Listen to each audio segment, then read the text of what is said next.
अस्सलाम वालेकुम। हमने स्टार्ट किया हुआ था डायबिटिक रेटिनोपैथी और उसमें हमने जो है उसकी स्टेजेस स्टार्ट की हुई थी और उसमें हमने देखा था कि सबसे पहली जो स्टेज थी that was the background diabetic retinopathy, जिसमें छोटे छोटे माइक्रो एनेरिज्म्स बन रहे थे और लीकेज की जो पैथोजेनेसिस की चीज़ें आ रही थी वो हो रही थी।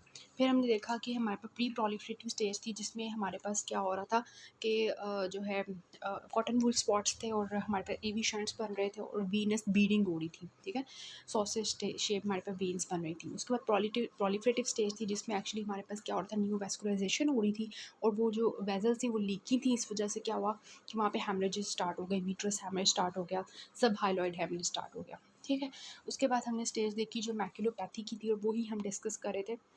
उसमें मैंने आपको थोड़ा-सा बताना था कि वो एक्सुडेटिव हो सकता है, मतलब कि वहाँ पे मैक्युला के ऊपर हमें एक्सुडेट नज़र आ सकता है। मैक्युला के ऊपर हमारे पास इस्कीमिया की वजह से चेंजेस आ सकती हैं। ये तीसरा हमारे पास मिक्स्ड फॉर्म होती है, जिसमें एक्सुडेटिव भी होता है और इस्कीमिक मैक्युलोपैथी भी होती है।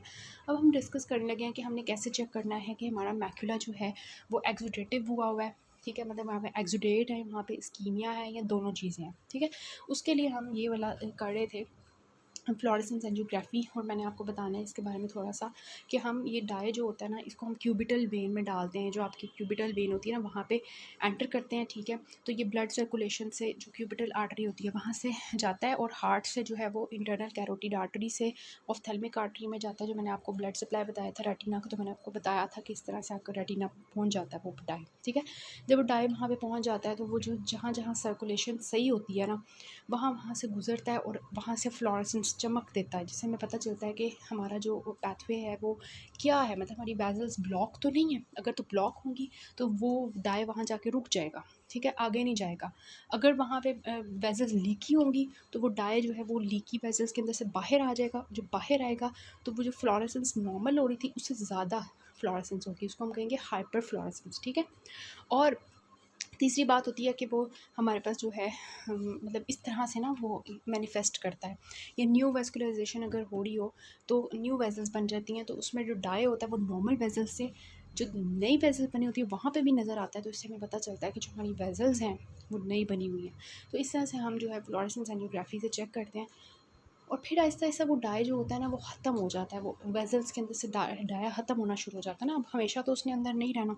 तो जब वो ख़त्म हो रहा होता है तो सबसे एंड पे जो ख़त्म होता है ना, मतलब लेट फ्लोरेसेंस, वो शो होती है हमारी ऑप्टिक डिस्क के लेवल पे। जैसे आपको ये नज़र आ रहा है, ये आपकी ऑप्टिक डिस्क है। ठीक है, ये वाली रीजन आपका ऑप्टिक डिस्क है। यहाँ पे एक्चुअली हमारे पास जो फ्लोरेसेंस होती है वो लेट रहती है। ठीक है, ये हमारे पे नॉर्मल होता है। लेकिन अगर हमारे मैक्युला के रीजन में, जैसे आपको नज़र आ रहा है ये आपका मैक्युला है, अगर यहाँ पे आपको लेट फ्लोरेसेंस शो हो ना, ठीक है, जो कि नॉर्मल आपको ऑप्टिक डिस्क के लेवल पे शो नहीं होती है, यहाँ पे अगर आपको शो होता है, इसका मतलब होता है कि हमारी मैक्युला के अंदर कोई प्रॉब्लम चल रही है, मैक्युलोपैथी हुई हुई है। ठीक है, सो ये आपको जो है फ्लोरेसेंस अगर तो हाइपर फ्लोरेसेंस मिलेगी, मीन्स दैट मैक्युला के रीजन में जो है लीकेज हुई हुई है, वहाँ पे वो है क्या हुआ है, एक्सुडेटिव मैक्युलोपैथी है। अगर आपको फ्लोरेसेंस ब्लॉक्ड मिलेगी, मतलब कि वहाँ पे जाके रुक जाएगी एक जगह पे, फ्लोरेसेंस आगे नहीं जाएगी, इट मीन्स कि वहाँ पे इस्कीमिया हुआ हुआ है। ठीक है, और अगर आपको मिक्स्ड मिल रही है, मीन्स दैट मिक्स्ड हुआ हुआ है। अब ये आपको फोकल पॉइंट पे मिल सकती है, मतलब कि एक फोकस पे होगी, तो उसको हम कहेंगे फोकल एक्सुडेटिव मैक्युलोपैथी। और अगर वो आपको डिफ्यूज़ मिल रही है, मतलब कि फैली हुई है, ठीक है, सो उसको हम क्या कहेंगे कि वो आपकी डिफ्यूज्ड मैक्युलोपैथी है। ठीक है, उसके बाद आपकी एक चीज़ आती है ये वाली क्लिनिकली सिग्निफिकेंट मैक्युलोपैथी। इसके बारे में थोड़ा बता देती हूँ कि आपका जो है ना एक रीजन होता है ये वाला। ठीक है, ये ऑप्टिक डिस्क का रीजन है और ये आपका जो है ना मैक्युला का रीजन है। ठीक है, अब होता क्या है कि जो हमारी फोबिया होती है ना, ये जो फोबिया होती है इसका जो डायमीटर होता है ना, ये 1/3 डायमीटर होता है टू द ऑप्टिक डिस्क। ठीक है, 1/3 डायमीटर होता है। अगर तो आपका ये जो आपको डार्क पिंक के साथ दिखाया हुआ है ना, ये आपकी रेटिनल थिकनिंग है, मतलब कि वो जो प्रॉब्लम चल रही है वो अगर आपके फोबिया के डायमीटर के अंदर अंदर आ रहा हो ना, इट मीन्स दैट ये प्रॉब्लम है मैक्युलोपैथी।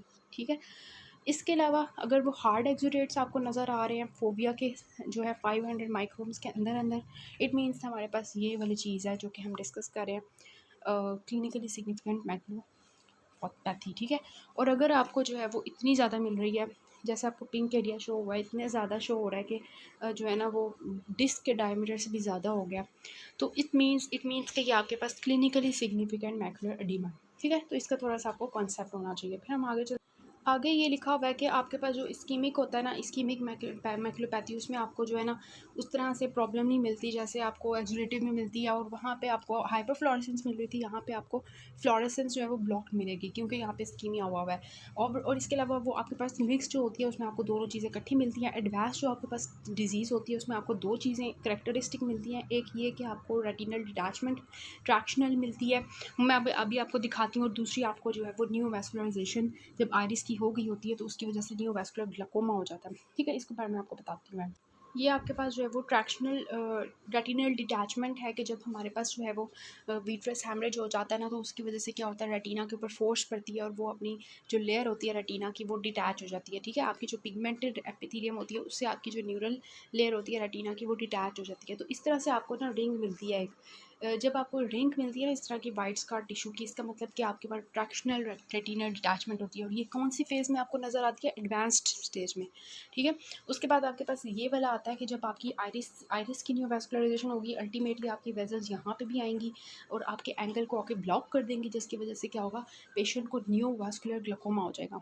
New vascularization, new blood vessels बनी और उन्होंने हमारे एंगल को ब्लॉक कर दिया, और ये आपके पास जो न्यू वैस्कुलर ग्लाकोमा होता है ये आपके एडवांस स्टेज में होता है। ठीक है, सो ये आपने यहाँ रखा। फाइनली आपके पास बर्नट आउट स्टेज होती है, जिसमें मैंने आपको बताया कि पेशेंट की जो जगह होती है वहाँ पे फाइब्रोसिस हो जाती है और पूरी तरह से रेटिना डैमेज हुई होती है। और फिर हम करते हैं जी इसकी डायग्नोसिस, और डायग्नोसिस की बहुत ही आसान है, 3 तरह से हमने करनी होती है। एक हमने फंडस को एग्जामिन करना होता है, दूसरा हमने एफएफए करवाना होता है, वही जो मैंने आपको बताया, और तीसरा हमने ओसीटी करवानी होती है। फंडस एग्जामिनेशन हम कैसे करेंगे, हम ऑफ्थेल्मोस्कोप से कर सकते हैं या हम जो है स्लिट लैंप से कर सकते हैं। ऑफ्थेल्मोस्कोप 2 तरह का होता है, एक आपके पास डायरेक्ट होता है और इनडायरेक्ट होता है।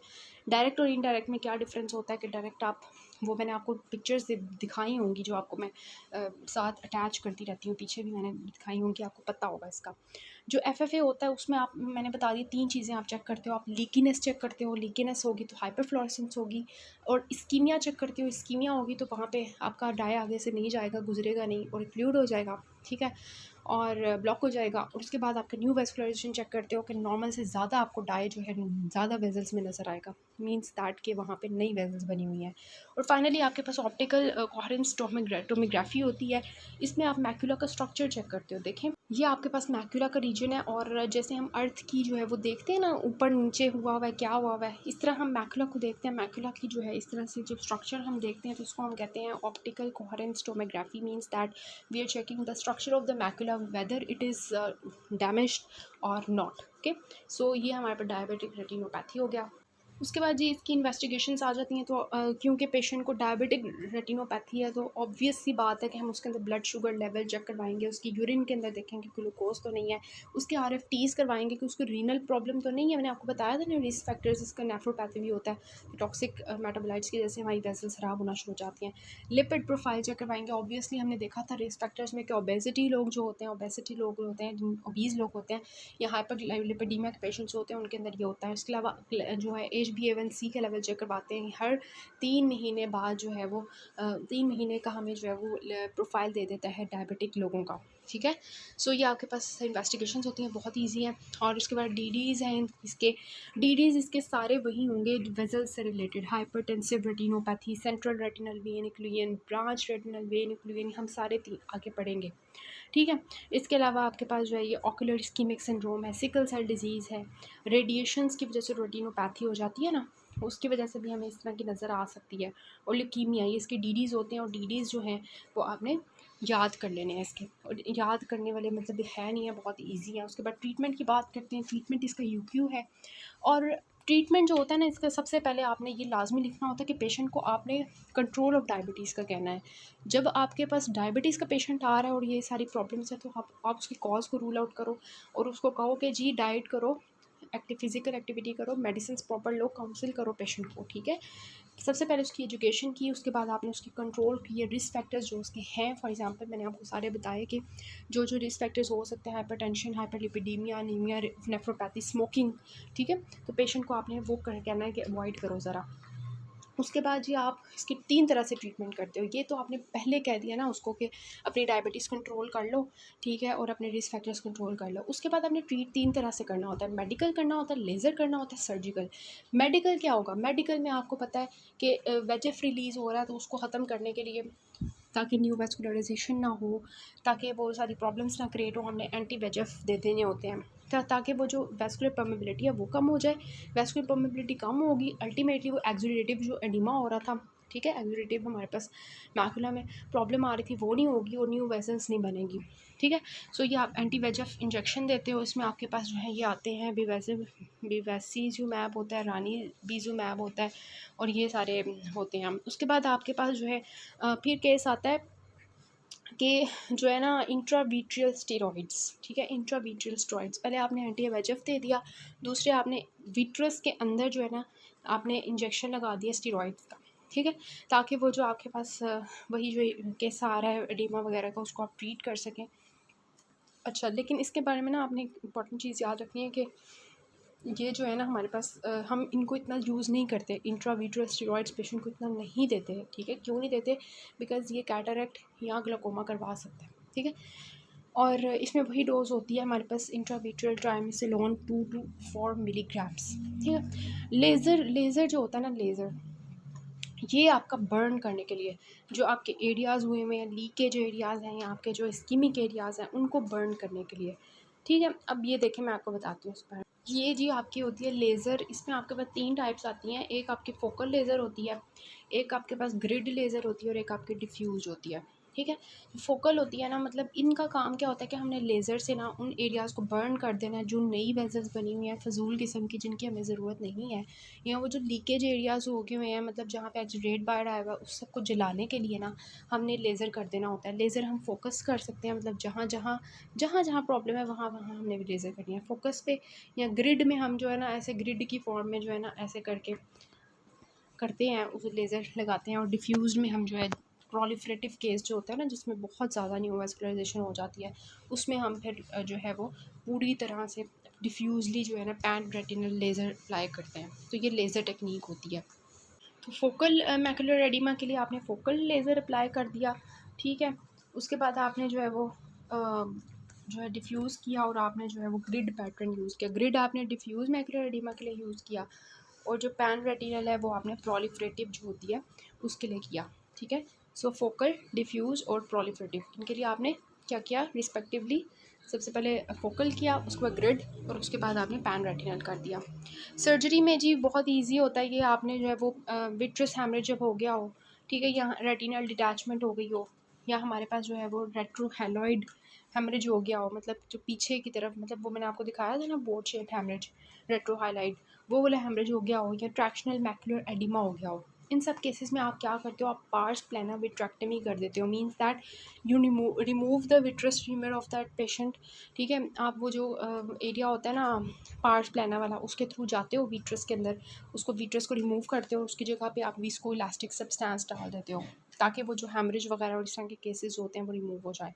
This is all about the treatment. सबसे पहले you have to counsel the patient कि आप अपनी डायबिटीज़ ठीक करें एंड ऑल दैट। उसके बाद आपने मेडिकल, सर्जिकल और आपने लेज़र टेक्निक लिखनी होती है। मेडिकल में आपने जो है वो एंटी VEGF देने होते हैं और आपने एंटी VEGF के अलावा आपने उसको जो है वो वैसे नहीं देते, विट्रस स्टेरॉइड्स हम वैसे नहीं देते, लेकिन मोस्टली मतलब एंटी VEGF ही देते हैं। उसके बाद लेज़र में आपने फोकल, ग्रिड और पैन रेटिनल कर दिया और उसके बाद सर्जरी में आपने पार्स प्लानर विट्रेक्टमी कर दी because there is a case of vitreous haemorrhage and all that. This is all about the diabetic retinopathy.